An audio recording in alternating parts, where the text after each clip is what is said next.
बिस्मिल्लाहिर्रहमानिर्रहीम। अस्सलाम वालेकुम नादरीन, आप यूट्यूब चैनल देख रहे हैं। मैं इमरान खान हूँ। बड़ी अहम खबरें हैं, मैं आपके साथ शेयर कर देता हूँ। सबसे पहले ये है कि पाकिस्तान के अंदर जिस बात का खदशा था वही हुआ डॉलर के साथ।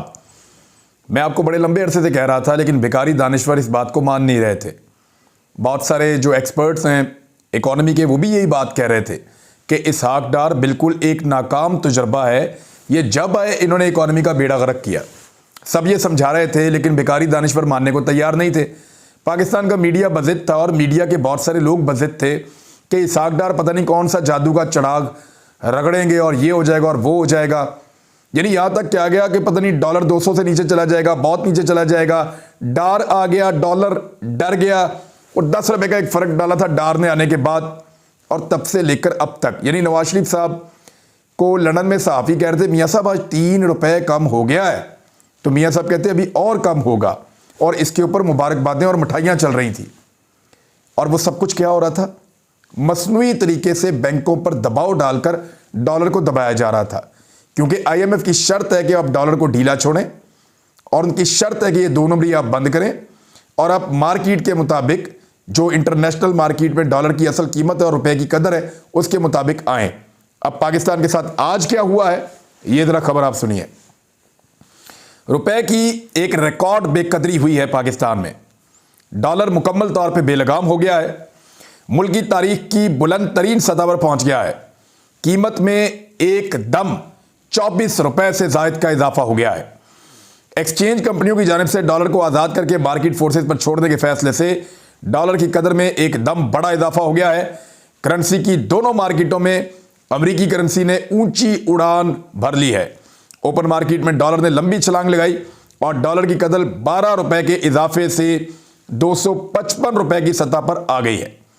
इंटरबैंक में भी डॉलर की कदर 24.39 रुपए के इजाफे से 255.28 रुपए की सतह पर आ गई है। यानी इस वक्त जो डॉलर की कीमत है, डार साहब ने तो 225 पे रोक कर रखी हुई थी बड़े लंबे अरसे से, लेकिन वो एक्चुअल प्राइस नहीं थी। पिछले 2-4 दिनों में अगर आप देखें तो 225 से लेकर ये 255 तक कीमत पहुंच गई है। यानी लगभग 30 रुपए से ज्यादा का इजाफा डॉलर का ये 2-3 दिन में हो गया है। और एक दिन के अंदर 24 रुपए 39 पैसे का इजाफा डॉलर की कीमत में पाकिस्तान में हुआ है। मार्केट में डॉलर की रसद नहीं है। 250 का हिस्सा पाकिस्तान में डॉलर ने पहली मरतबा अबूर किया है, और उस इसहाक डार के दौरे हुकूमत में किया है, जिसको पाकिस्तान के बहुत सारे दानिश्वर और पॉलिटिकल पार्टीज सबसे बड़ा साइंटिस्ट इकोनॉमी का करार देते हैं। अब फाइनेंशियल टाइम क्या कह रहा है पाकिस्तान के बारे में? पाकिस्तान इंतहाई नाजुक मोड़ से गुजर रहा है। इस सूरत में पाकिस्तान की मईशत डूबने का खतरा है। मईशत के बुरान को ख़त्म करने के लिए हुकूमत की जानिब से IMF प्रोग्राम की बहाली की कोशिशों के दरमियान गैर मुल्की करेंसी में शदीद किल्लत के सबब कारोबार भी बंद हो रहे हैं। बरतानवी जरीदे की रिपोर्ट के मुताबिक मरकजी बैंक का हवाला देते हुए उन्होंने कहा कि बंदरगाहों पर दरामदी सामान से भरे सैकड़ों कंटेनर, 5700 तो मैंने थोड़े दिन पहले का फिगर आपको बता रहा हूं, फंसे हुए हैं, क्योंकि खरीदारों के पास अदायगी के लिए डॉलर्स मौजूद नहीं है। और बैनुल-अक़वामी कंपनियों और एयरलाइंस की एसोसिएशन ने खबरदार किया है कि पाकिस्तान ने गैर मुल्की एयरलाइंस के डॉलर्स रोक रखे हैं, जिसके सबब पाकिस्तान इंडस्ट्री को वाजिबुल अदा फंड्स रोकने वाले सर-ए-फ़हरिस्त ममालिक में से एक बन गया है। यानी वो मुल्क जो टेक्निकल डिफॉल्ट हो चुके हैं तकरीबन, पाकिस्तान उनके अंदर से सर-ए-फ़हरिस्त है। और IMF प्रोग्राम की जानिब बहाली के लिए अमेरिका से पाकिस्तान ने मदद मांग ली है। यह खबर डॉन न्यूज़ पे छपी है। पाकिस्तान ने IMF प्रोग्राम की बहाली के लिए अमेरिका से मदद तलब की है, ताकि सैलाब और मनफी आलमी इक़्तिसादी हालात जैसे चैलेंजेस से मुतासरा मुल्क जो है उसकी मईशत को संभाला जा सके। इसहाक डार ने अमरीकी वफद से बात की है और कहा कि वो सैलाब और दीगर चीज़ों की वजह से बहुत सारे चैलेंजेस में फंसे हुए हैं, और IMF को कर्ज प्रोग्राम की बहाली में पाकिस्तान के साथ नरमी करने का कहा जाए। और ये वो डार साहब है जो कहते हैं मुझे बड़ा तजर्बा है IMF के साथ डील करने का, मैं तो ये कर देता होता हूँ, वो कर देता हूँ, ऐसा मैं तजर्बेकार आदमी हूँ। ये डार साहब के दावे हुआ करते थे IMF को लेकर। अब सूरत हाल ये है कि IMF बात सुन नहीं रहा, और IMF को बात सुनाने के लिए भी अमेरिका की मिन्नतें तरले की जा रही हैं कि जनाब अमेरिका बहादुर, आप जाइए और IMF से कहिए कि मेहरबानी करके हमारे साथ नरमी करे और सख्ती ना करे। ये है जी तजर्बाकारों का तजर्बा, और पाकिस्तान को इन्होंने यहां तक पहुंचा दिया है। इस वक्त जो है मैं एक और चीज आपके सामने रखता हूं, पाकिस्तान ने कितने पैसे जमा किए थे, कितने पैसे जमा किए थे जाके पैसा खर्च करने के बाद सैलाब मुतासरीन की मदद के लिए, जो इंटरनेशनल एक डोनर कॉन्फ्रेंस टाइप की हुई थी, जिसमें यह कहा गया था कि पाकिस्तान जो है उसको बहुत बड़े चैलेंजेस हैं। तो उसमें पाकिस्तान ने जो टोटल पैसा इकट्ठा किया था वो 10 अरब डॉलर का क्लेम किया जा रहा था कि पाकिस्तान ने इतना पैसा इकट्ठा किया है। एक दिन में पाकिस्तान ने उतना पैसा लुटा लिया है, और वो कर्ज था, ज़्यादातर कर्ज था, थोड़ी सी इमदाद थी, उसका कोई हिस्सा अभी तक पाकिस्तान को नहीं मिला। मैं आपको फिर बता रहा हूं कि जिस पैसे के ऊपर पाकिस्तान में अरबों रुपए इश्तिहारबाजी के ऊपर खर्च किए गए, जिस पैसे के ऊपर पाकिस्तान में यहाँ के हुक्मरान बहुत बड़ी तादाद में यूरोप गए, वहाँ जाके इन्होंने बड़ी मीटिंग्स की और उसके बाद महंगे तरीन होटल्स की चेन्स के अंदर रहे, कौम के करोड़ों रुपए खर्च करने के बाद, अरबों रुपए के अखराजात करने के बाद इन्होंने दावा किया पाकिस्तान की हुकूमत ने, और मुबारकबादें दी और वसूल की और अखबारात में इश्तिहारात लगाए बड़े महंगे हर जगह पे कि जनाब हमें तो लगभग 10 अरब डॉलर मिल गया है, जिसमें से ज़्यादातर हिस्सा कर्ज का था, बहुत थोड़ी सी इमदाद थी। और वो जो इमदाद भी मिली थी, ज़रा उसके ऊपर एक खबर है, वो भी आप देख लें। ज़रा आप खबर देखेंगे, उसके बाद फिर मैं आपको बताऊंगा कि इस गवर्नमेंट की औकात क्या है और ये किस तरीके से सिस्टम को चला रहे हैं। और ये कितनी अफसोसनाक बात है कि हर चीज़ आकर इनके मुंह के ऊपर सामने खड़ी हो जाती है। ये अमरीकी जो हैं व्हाइट हाउस के ओहदेदार, उनका स्टेटमेंट आया है नेट प्राइस, और वो ये कह रहे हैं कि पाकिस्तान को जो 200 मिलियन डॉलर की इमदाद हम दे रहे हैं उस पर चेक एंड बैलेंस रखेंगे। अव्वल तो दे भी क्या रहे हैं, पीनट 200 मिलियन डॉलर, यानी 1 अरब डॉलर का भी 5वां हिस्सा, इतनी थोड़ी सी अमाउंट पाकिस्तान को दे रहे हैं। 1 अरब डॉलर का 5वां हिस्सा 200 मिलियन अमेरिकी डॉलर वो दे रहे हैं, और उस पर कह रहे हैं कि इस अमाउंट के ऊपर हम बड़ा चेक एंड बैलेंस रखेंगे पाकिस्तान के ऊपर। ये अमेरिका कह रहा है, और ये दावे कर रहे थे, ये छलांगे मार रहे थे कि हमें बहुत पैसे मिल गए हैं। जितने पैसे इन्होंने मांग मांग के कर्ज के तौर पे इकट्ठे किए हैं ना, उतना पैसा पाकिस्तान का एक दिन में नुकसान हुआ है। मैं बताता हूं पाकिस्तान की तारीख का सबसे बड़ा नुकसान कितना है और वो कैसे हुआ है। एक दिन में पाकिस्तान के कर्जों में 2500 अरब रुपए का इजाफा हुआ है, यानी डॉलर 1 रुपया महंगा होने पर, ये थोड़े दिन पहले PMLN के लोग बता रहे थे, डॉलर 1 रुपया महंगा होने से बैरूनी कर्जों की मालियत 130 अरब रुपए बढ़ जाती है। लिहाजा डॉलर की कीमत जो है वो 24 रुपए से जायद इजाफा उसके अंदर हुआ, और इस तरह पाकिस्तान के जो बैरूनी कर्जे हैं उनकी मालियत में बेपनाह इजाफा हो गया है। और ये जो इजाफा हुआ है ये लगभग 2500 अरब रुपए का है। अब अगर इसको 2500 अरब रुपए को आप तकसीम कर दें पाकिस्तानी करेंसी के ऊपर, अमेरिकन डॉलर्स का वो बनाने के लिए रेट, तो आपको पता चलता है कि 10 अरब डॉलर जो है उसका नुकसान कर दिया एक दिन के अंदर। यानी जितना पैसा मांगने के लिए पूरा लाओ लश्कर, पूरा टब्बर PDM का गया था ना, सारी वजारतें वहां पे पहुंची हुई थी पैसे मांगने के लिए, मीठे मीठे मुंह बना के ये दुनिया से पैसे मांग रहे थे, और दुनिया ने जो इमदाद दी वो तो बहुत ही थोड़ी थी, ज्यादा पैसा कर्जे में दिया, और वो जो कर्जा लेकर ये बगले बजा रहे थे उतना पैसा इन्होंने 24 घंटे से पहले इसहाक डार साहब ने सुबह से शाम तक डबो दिया इस मुल्क का। ये है जनाब इसहाक डार साहब की कारकर्दगी। अब मैं चाहता हूं कि मैं आपको दिखाऊं कि इस कारकर्दगी को जो लोग सराहते थे वो कौन लोग हैं और वो क्या कहते थे। ये मेरे पास एक फोटो आई हुई है, जरा इसको आप देख लें। इसहाक डार की वापसी शुरू होते ही डॉलर घबरा गया, एक ही दिन में 7 रुपए गिर गया।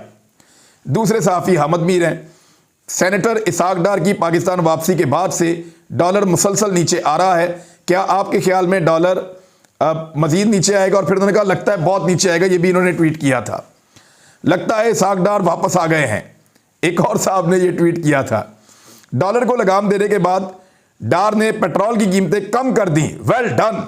ये है जी सलीम साफी। फिर आ जाए जी आसमा शराजी साहबा। इसहाक डार की वापसी को मार्केट ने वेलकम किया है। स्टॉक मार्केट में बेहतरी, डॉलर की कीमत में 6 रुपए की कमी, महंगाई और मईशत का चैलेंज जो है वो इस तरह से एलेबोरेट किया जैसे बहुत बड़ा मईशत का महातीर आ गया है। और अमार मसूद साहब हमारे दोस्त हैं बड़े अच्छे, उन्होंने लिखा कि डार का डॉलर पर हमला, इमरान खान की बेटी का केस अहमियत इख्तियार कर गया, एक और नाअहली की तलवार सर पर लटक रही है, शहबाज शरीफ के अमेरिका दौरे के अखराजात कहां से आए। यानी उन्होंने कहा डार ने डॉलर पे ही हमला कर दिया है। और बहुत सारे सहाफ़ी हैं, मैं सबके क्या नाम लूँ। तो ये सारे दानिश्वर कह रहे थे कि डार ने पता नहीं क्या कर देना। ये किए जी डार ने पाकिस्तान के साथ, आप सारे देख लीजिए, और आप सबको दिखाई भी दे रहा है। दूसरी जानिब पाकिस्तान में तवज्जो किस बात पे है, बंदे पकड़ लो, इसको पकड़ो, उसको अंदर डालो, उसको डंडे मारो, उधर छापा मारो, उधर से रिकॉर्डिंग करो, उसकी ऑडियो निकालो, उसकी वीडियो निकालो, उसको नंगा कर दो, उसको करंट लगा दो, वो क्यों बोलता है, लिस्टें तैयार करो, ये करते हैं वो करते हैं, और मुल्क डबो दिया, तुम्हारे शौक ही खत्म नहीं हो रहे। यानी हद हो गई है बेशर्मी की और ढिठाई की कि इस मुल्क में किसी को समझ नहीं आती। मैं जिनसे मुखातब हूं उनको समझ आ रही है कि भाई किधर लेके जाना है इस मुल्क को। यानी आपके शौक ही पूरे नहीं हो रहे, पकड़ो, डंडे मारो, गिरफ्तार करो, केसेस बनाओ, FIR करो, ये गद्दार है, वो बागी है, उसको अंदर करो, वो क्यों बोलता है, उसको नंगा करो, उसको करंट लगा दो। यही शौक है आपका। मुल्क के साथ बेड़ा गर्क कर दिया। वो पाकिस्तान एयरफोर्स लिखा हुआ था उस तैयारे के ऊपर, जिसमें बैठ के ये इश्तिहारी मफरूर पाकिस्तान आया था। पता नहीं किस बात का पाकिस्तान के साथ बदला लिया है। एक दिन में 2500 अरब रुपए के कर्जे पाकिस्तान की तारीख में पहली मर्तबा बढ़े हैं। यह किया इसहाक डार ने इस मुल्क के साथ। मुबारक हो उन सारे लोगों को जिन्होंने यह करवाया और इसमें सहूलतकारी की है। इमरान खान साहब को गिरफ्तार किया तो शदीद अवामी रद्द-ए-अमल आएगा, यह खबरदार किया है सदर पाकिस्तान आरिफ अलवी साहब ने। सीनियर सहाफियों तो मिले, उन्होंने कहा कि इमरान खान की गिरफ्तारी पर मजीद हालात खराब होंगे, ऐसा नहीं होना चाहिए क्योंकि शदीद अवामी रद्द-ए-अमल आएगा। उन्होंने कहा कि फवाद चौधरी के मामले पर पार्टी ने मुझसे कोई बात नहीं की, उन्हें जिस तरह हथकड़ियां लगाई गई शर्म आनी चाहिए। आरिफ अलवी ने कहा कि सियासी मैदान में हुकूमत की जानिब से 1.5 माह में मुज़ाकरात की कोई पेशरफ्त नहीं की गई। इस वक्त किसी सतह पर मुज़ाकरात नहीं हो रहे। इमरान खान मुज़ाकरात से इनकारी नहीं हैं। मैं इसका जिम्मेदार हुकूमत को समझता हूं कि वो मुज़ाकरात से भाग रहे हैं। उन्होंने कहा मेरा एस्टेब्लिशमेंट से कोई राब्ता नहीं है। सदर पाकिस्तान भी कह रहे हैं, जो सुप्रीम कमांडर हैं पाकिस्तान के, वो कह रहे हैं मेरा भी एस्टेब्लिशमेंट से कोई राब्ता नहीं है। मेरा ख्याल था कि लोग मुज़ाकरात के लिए बैठ जाएंगे। फौज कह चुकी है कि वो सियासत में दखलंदाजी नहीं चाहती। इस वक्त मुल्क को ज़रूरत है कि लोग बैठ कर बात करें। सियासतदानों को खुद इस खला को पुर करना होगा। उन्होंने कहा कबल वक्त नहीं तो इलेक्शन पर बात ही कर लें, लेकिन इलेक्शन के ऊपर ही बैठ के बात करनी पड़ेगी। फवाद चौधरी और दीगर रहनुमाओं के बयान सामने हैं कि मुज़ाकरात करने चाहिए। कुछ लोग आइन में ताखीर के लिए गुंजाइश देख रहे हैं, यह मेरे लिए बाइस तशवीश है, लेकिन अवाम और सियासतदानों पर मुकम्मल भरोसा है। मुझे ऐसा ख्याल नहीं कि शहबाज शरीफ को कौमी असम्बली में एतमाद का वोट ना मिले। बहरहाल ये जो बातें हैं सारी ये सदर पाकिस्तान कर रहे हैं, और पाकिस्तान तहरीक इंसाफ क्या कर रही है ज़रा वो भी आप देख लें। उन्होंने इमरान खान साहब की ज़ेर सदारत एक आला सतही पाकिस्तान तहरीक इंसाफ का इजलास बुलवाया है। मरकजी लीडरशिप उसमें शामिल थी। असद उमर थे, असद कैसर थे, शिबली फराज थे, उमर अयूब थे, यास्मीन राशिद साहिबा थी और दीगर सीनियर रहनुमा थे उसमें। तो इजलास में मौजूदा सियासी सूरत हाल और आइंदा के लाए अमल पर तफसीली बातचीत की गई है, और शुरका ने खास तौर पर इलेक्शन कमीशन के रवैये पर तशवीश का इजहार किया है। इजलास में इलेक्शन कमीशन की जानिब से इंतखाबात की तारीख ना मिलने पर हिकमत अमली पर भी गौर किया गया है, और मरकजी लीडरशिप की जानिब से फवाद चौधरी और दीगर PTI के रहनुमाओं की गिरफ्तारी और निगरान वज़ीर आला के रवैये के खिलाफ हर फोरम पर आवाज़ उठाने का फैसला किया गया है। इजलास में पार्टी के दीगर रहनुमाओं की मुमकिना गिरफ्तारियों के हवाले से हिकमत अमली पर भी गौर हुआ है। देखिए, अदालतों का रास्ता होता है, फिर अल्टीमेटली आपको आखिर में अदालतों के पास जाना पड़ता है और अदालतें ही आपको इंसाफ दे सकती हैं। फवाद चौधरी साहब गिरफ्तार हो गए हैं और वो आज़ादी इजहार राय में गिरफ्तार हुए हैं। देखिए, बहुत फ़र्क होता है। हमारे दानिश्वर ये साबित करना चाहते हैं कि मरीम नवाज, नवाज शरीफ, शहबाज शरीफ, हमजा शहबाज, ये सारे भी तो गिरफ्तार हुए थे, और फवाद चौधरी भी गिरफ्तार हो गए। तो इसमें क्या फ़र्क पड़ता है? वो भाई वो करप्शन के केसों में, मनी लॉन्ड्रिंग में, बेईमानी करके मुल्क लूटने में गिरफ्तार हुए थे। उनके पास पैसा है, उसका जवाब नहीं है। बेशुमार पैसा है उनके पास, उनके पास मनी ट्रेल ही नहीं है। और सबके पास, जिनके पास हलाल का पैसा होता है, उनके पास मनी ट्रेल होती है। आप आ जाएं, किसी से भी पूछ लें। यानी मैं 1-1 रुपया मैं बता सकता हूं, मेरा कोई दोस्त है वो बता सकता है, अरबोपति लोग हैं वो बता देते हैं कि जनाब हमने ये पैसा ऐसे बनाया, ये सारी मनी ट्रेल है। इनके पास था ही कुछ नहीं, रिकॉर्ड ही नहीं था। तो ये मनी लॉन्ड्रिंग में, करप्शन में, बेईमानी में, लूटमार में, इन चीजों में, चोरी डकैती में पकड़े जाने वाले में और आजादी इजहार राय के लिए आवाज उठाने वाले में, दोनों केसेस में फर्क होता है। तो फवाद चौधरी को उनके साथ मिलाकर बाज लोग जो है वो दो नंबरी करने की कोशिश कर रहे हैं। हाँ, इरफान सिद्दीकी साहब के केस को अगर आप उठाएं और फवाद चौधरी के साथ आप दिखाना चाहें तो आप दिखा सकते हैं, बिल्कुल दिखा सकते हैं। यानी वहां पे वो भी बोलना चाहते थे आजादी इजहार राय में, वो उसका हक अदा करना चाहते थे, लेकिन उनको दबाया गया और उनको गिरफ्तार किया गया। गलत था। इसी तरह यह भी गलत है और इन दो चीजों को मिक्स नहीं किया जा सकता। सिद्दीक जान ने एक ट्वीट किया, पढ़ के सुनाऊंगा, फिर मैं वीलॉग खत्म करूंगा। कि अदालती मामलात को करीब से देखने वाली एक शख्सियत का कहना है कि जब से chief justice Islamabad high court justice Athar Minallah supreme court गए हैं, तब से मातहत अदालतों के 70% जजेस में वो दमखम नहीं रहा। बेचारे ऐसे डरे हुए होते हैं जैसे किसी ने मार कर बैठाया हो, खौफ के बुतों के गुलाम। ये सदीक जान साहब का ट्वीट है और लोग अब इस तरह सोचना शुरू हो गए। लेकिन एक चीज मैं आपको बताऊं, एतजाज अहसन साहब ने भी कह दिया कि फवाद चौधरी ने ऐसा कुछ नहीं कहा जिसके ऊपर कोई रियासत की कोई तौहीन हो गई है या कोई गद्दारी या बगावत के मुकदमे दर्ज कर लिए जाएं। वैसे भी मैंने आपको पहले भी बताया कि बगावत का मुकदमा जब कभी किसी के ऊपर हो या गद्दारी का हो तो आप समझ लीजिए कि ये करवाने वाले एस्टेब्लिशमेंट के लोग हैं, ताकतवर हल्के हैं, मुक्तदर हल्के हैं, क्योंकि इन मुकदमात का कॉपीराइट किसी और के पास है। अब तक के लिए इतने, अपना ख्याल रखिएगा, अपने चैनल का भी। अल्लाह हाफिज़।